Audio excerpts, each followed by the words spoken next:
అందరికీ నమస్కారం అండి. ప్రభుత్వ ఉద్యోగ పెన్షనర్లకు కీలక నిర్ణయం. ప్రభుత్వం సంచలన ఆదేశాలు జారీ చేయడం జరిగింది.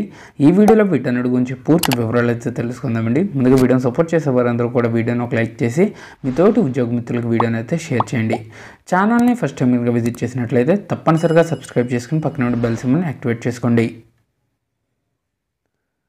పెన్షన్లపై కేంద్ర ప్రభుత్వం కీలక నిర్ణయం. కుటుంబ పెన్షన్పై కేంద్ర ప్రభుత్వం కీలక నిర్ణయం తీసుకుంది.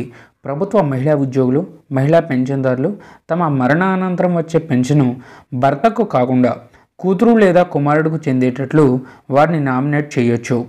సో ఇంతవరకు తన మరణ అనంతరం కేవలం భర్తను మాత్రమే నామినేట్ చేసే అవకాశం ఉండేది. అతడు కూడా మరణిస్తే పిల్లలకు పెన్షన్ ఇచ్చేవారు. ఇకపై భర్తకు కాకుండా నేరుగా పిల్లలకే పెన్షన్ చెల్లించడానికి అవకాశం కల్పించింది. దీనికోసం సిసిఎస్ పెన్షన్ రూల్స్ 2021కి కేంద్ర సవరణను ప్రవేశపెట్టింది.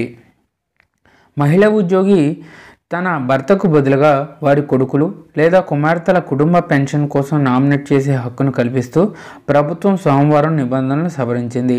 పెన్షన్లు మరియు పెన్షనర్ల సంక్షేమ శాఖ ఒక సవరణను ప్రవేశపెట్టిందని కేంద్ర మంత్రి జితేంద్ర సింగ్ తెలిపారు. సిసిఎస్ రూల్స్ 2021 ఇప్పుడు మహిళా ప్రభుత్వ ఉద్యోగులు లేదా పెన్షనర్లు వారి జీవిత భాగస్వామికి బదులుగా వారి సొంత మరణం తరువాత వారి అర్హత గల బిడ్డ లేదా పిల్లలకు కుటుంబ పెన్షన్ మంజూరు చేయడానికి అనుమతినైతే ఇస్తుంది.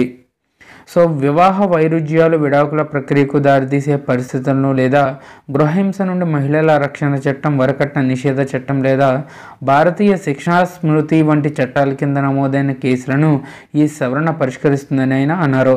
గతంలో మరణించిన ప్రభుత్వ ఉద్యోగి లేదా పెన్షనరు జీవిత భాగస్వామికి కుటుంబ పెన్షన్ మంజూరు అయ్యేదని, ఇతర కుటుంబ సభ్యుల జీవిత భాగస్వామి అనర్హత లేదా మరణానంతరం మాత్రమే అర్హులుగా ఉండేది. మహిళా ప్రభుత్వ ఉద్యోగులు లేదా పెన్షనర్లు తమ జీవిత భాగస్వామికి బదులుగా వారి మరణ తరువాత అర్హత గల బిడ్డ లేదా పిల్లలకు కుటుంబ పెన్షన్ మంజూరు చేయమని అభ్యర్థించడానికి సవరణ అనుమతిస్తుంది అని ఆయన చెప్పారు.